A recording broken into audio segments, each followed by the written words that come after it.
If your heart is longing for a life in the Mediterranean, there may be good reason.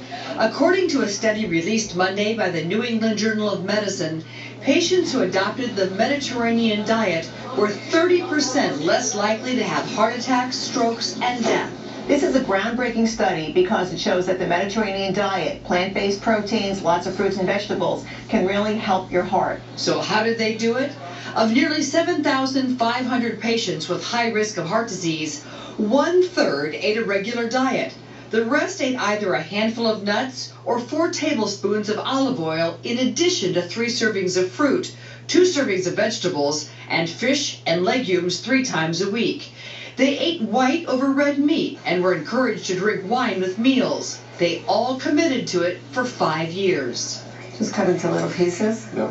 It's been a lifetime plan for nutritionist Bonnie Taub-Dix, who not only teaches her patients to follow the diet, Good, right? but she also raises her family on it. I used to cook, kind of rich for my husband. I wanted to try to impress him with good food, but then I kind of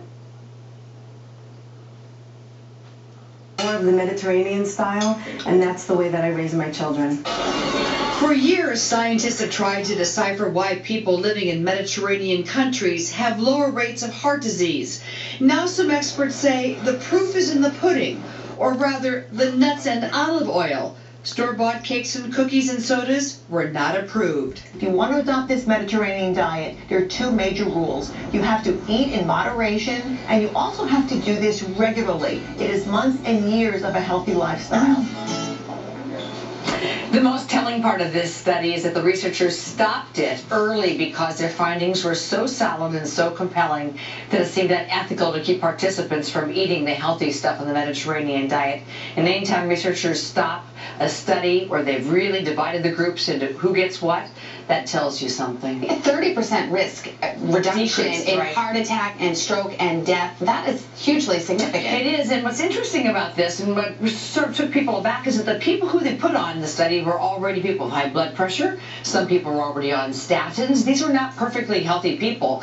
So they took people who were already at risk for heart disease, over 7,000 of them, and they said, okay, now we're going to look at just the role of diet. And that diet was so significant in this group really says something. But we're not saying diet should replace those drugs if you're already on those cholesterol-reducing drugs. You stay on them. And you and I were saying while the piece was running, wow, 4 tablespoons of olive oil, that's a lot.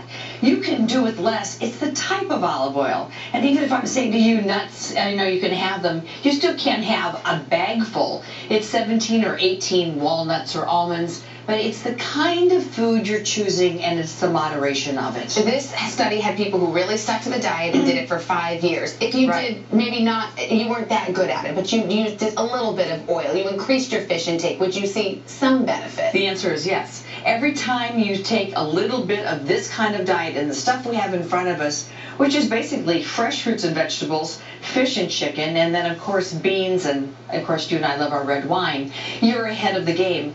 Interestingly, what you're not seeing is red meat. And if you do like meat or fish, chicken, remember, the serving size is the palm of your hand. It's not these big American plates. Go to Europe, what do? They eat off of smaller plates. All right. And a glass of wine per night? Or more. I'll drink to that.